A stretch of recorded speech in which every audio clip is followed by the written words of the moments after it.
¿Qué onda, morros? ¿Cómo están? Resulta que estuve platicando con mis alumnos sobre este juguete que utilizábamos hace mucho tiempo, que eran los teléfonos, en el que nosotros agarrábamos dos vasos, los uníamos con un hilo y podíamos transmitir sonido a través de ese hilo y a través de esos vasos, donde los vasos funcionaban como resonador y el hilo funcionaba como el medio en el cual se transmitía el sonido. A lo que me pregunté, y de hecho la pregunta general era: ¿cómo le hacemos para transmitir el sonido? Pues eso tiene que ver con que el sonido son ondas. Entonces, para poder entender lo que es el sonido y muchas de sus propiedades, como los tonos, la intensidad, la propagación, la velocidad, primero hay que entender lo que son las ondas mecánicas. Si les interesa, pues quédense conmigo.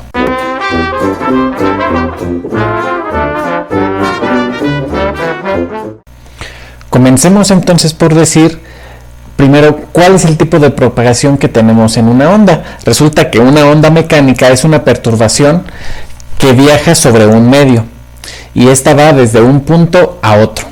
Resulta que en las ondas, como las que estamos observando aquí, tienen una característica muy peculiar, y es que, como nosotros podemos ver, la oscilación de la cuerda en realidad no va en la dirección de la propagación, sino que cada elemento o cada partícula que conforma a mi cuerda, en este caso, está oscilando de arriba hacia abajo. Entonces, cada elemento tiene una oscilación transversal, es decir, tiene una oscilación que es perpendicular a la propagación. Este tipo de ondas mecánicas se va a conocer como ondas transversales, mientras que el sonido, como este que estoy haciendo al hacer tronar mis dedos, lo que está haciendo es provocar una perturbación que se va a propagar de manera longitudinal, es decir, lo que estoy haciendo es hacer vibrar las partículas en la misma dirección que la línea de propagación. Antes de seguir, me gustaría hablar de algunos términos que son importantes para entender todo lo que viene en este video. Resulta que hay algunos, como el periodo, que me va a estar diciendo cuál es el tiempo que le toma a una onda en ir a través de un ciclo completo. ¿Qué nos referimos exactamente con un ciclo completo?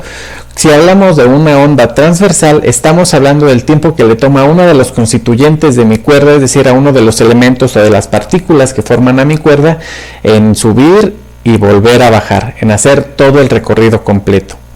A eso nos referimos con un ciclo. Entonces el periodo es el tiempo que le toma en ir ida y vuelta, mientras que la frecuencia es el inverso del periodo. ¿Qué quiere decir? Este es el número de ciclos que da por segundo. ¿Cuántas vueltas puede dar por unidad de tiempo? Por otro lado, la amplitud de una onda es la máxima perturbación que va a experimentar mi onda. ¿Qué quiere decir? Es el punto más alto y el punto más bajo que se puede tener. A eso es a lo que le vamos a llamar la amplitud de mi onda. La longitud de onda es la distancia que hay entre valle y valle o entre cresta y cresta. En el caso de la imagen que tenemos por acá, quiere decir la distancia que hay entre el punto más alto al siguiente punto más alto, o la distancia que hay entre el punto más bajo al siguiente punto más bajo. A eso nos vamos a estar refiriendo por la longitud de mi onda. Yo me puedo dar cuenta que la velocidad de propagación de mi onda va a ser precisamente la multiplicación de la longitud de onda por la frecuencia de mi onda. Entonces, si nosotros lo pensamos un momento, esto me está diciendo qué tan rápido se estaría propagando un paquete de onda si yo tomara solamente un paquetito de uno de estos valles y yo me fijara cómo se está trasladando a lo largo de la propagación. Ahora que explicamos un poco sobre qué es una onda, cómo se propaga y cuáles son sus características, lo podemos aplicar al sonido. Primero, hay algunas cosas que deberíamos entender. Cuando nosotros hablamos, realmente lo que estamos haciendo es hacer vibrar nuestras cuerdas vocales. Esa vibración lo que va a provocar es una compresión en el gas que está alrededor de nosotros. Esa compresión va a hacer vibrar las moléculas con la misma frecuencia con la que estamos haciendo nosotros vibrar nuestras cuerdas vocales, de tal forma que al generarse esa vibración se va a transmitir de manera longitudinal. Lo que estoy tratando de decir es que el sonido va a ser una onda longitudinal. Como seguramente ustedes ya se dieron cuenta, estas ondas de sonido tienen que ver con la frecuencia. La frecuencia me va a decir qué tan agudo o qué tan grave voy a estar escuchando un sonido. A esto también se le va a conocer como tono. Mientras más alta sea la frecuencia, más agudo vamos a escuchar el sonido, y mientras más baja sea la frecuencia, más grave vamos a escuchar el sonido. También lo podemos pensar en términos de la longitud de onda. Recuerden, la frecuencia y la longitud de onda están relacionadas a través de la velocidad con que se propagan las ondas, en este caso a través de la velocidad del sonido. Si la velocidad del sonido no cambia, entonces hay una relación directa entre la frecuencia y la longitud. Entonces vamos a estar observando que cuando la longitud de onda es muy grande, vamos a estar teniendo sonidos graves. Cuando la longitud de onda es pequeña, vamos a tener sonidos que son agudos. Ahora, resulta que la velocidad del sonido va a estar dada por la siguiente formulita, esta que aparece aquí. Esa formulita en general, ¿qué me está diciendo?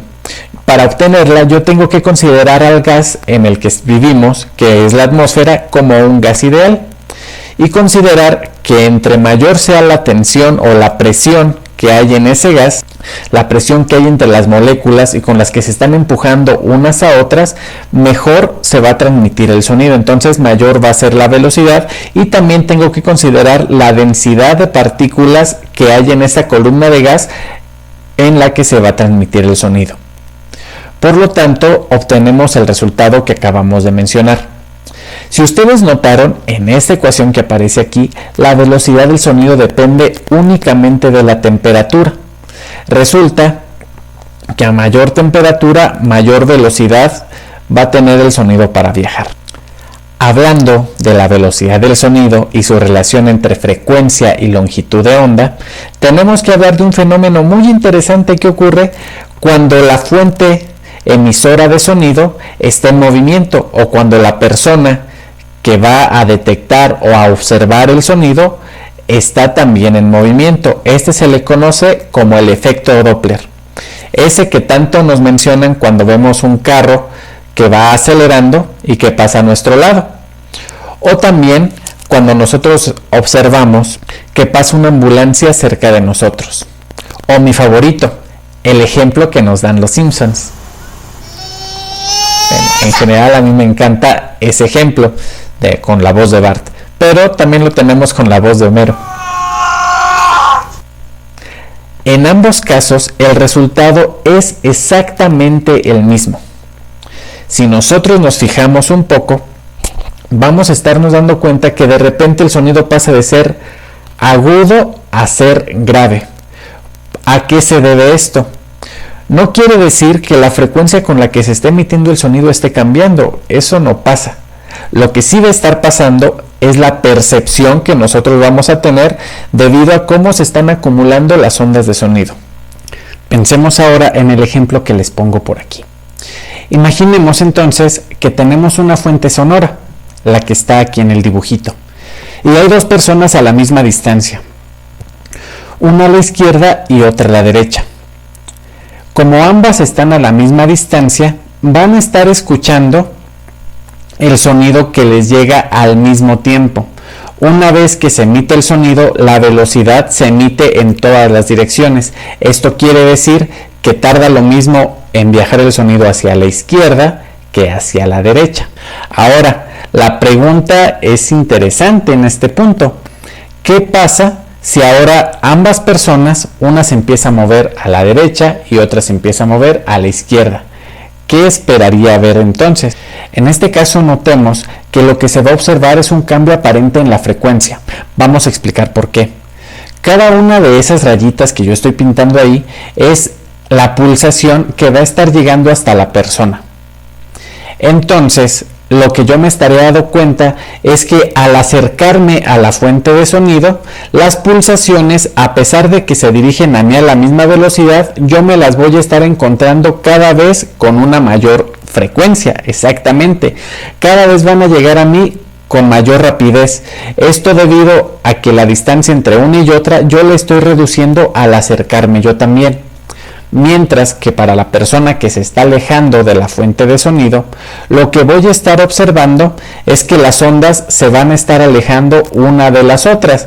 Quiere decir que entre pulsación y pulsación yo voy a estar observando un mayor tiempo. Es decir, lo que voy a estar observando es que la frecuencia con la que esas pulsaciones llegan al oído del observador que se aleja es menor, dando como lugar un cambio aparente en la frecuencia. Lo que quiere decir es que la persona que se acerca escucha el sonido de una forma más aguda y la persona que se aleja lo escucha de una manera más grave. En el ejemplo que yo puse de los Simpsons, justamente lo que podemos observar es que cuando Bart va corriendo hacia el observador, que en este caso son Marge y Lisa, se va a escuchar el sonido cada vez de una forma más aguda. Cuando están justo de frente, se escucha el sonido tal cual y luego se empieza a ser más grave debido a que la fuente sonora se está alejando del observador. Hay que notar que por efectos de relatividad de Galileo, no de relatividad especial de Einstein, simplemente por la relatividad de Galileo, no hay diferencia entre si es la fuente la que se está acercando al observador o el observador el que se está acercando a la fuente que está quieta. En este caso, mientras uno de los dos permanezca completamente en reposo respecto a un mismo sistema de referencia, lo único que voy a tener que hacer para saber cuál es el cambio aparente en la frecuencia es aplicar esta formulita que les voy a dejar por acá. ¿Sí? Fíjense que cuando se acercan voy a ponerle un signo más, es decir, voy a sumar la velocidad del sonido más la velocidad con la que se está acercando el observador.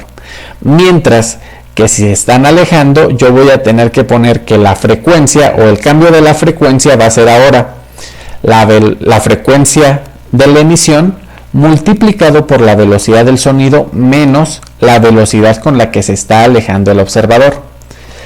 La pregunta interesante es, ¿qué pasaría si es ahora de forma mutua el movimiento?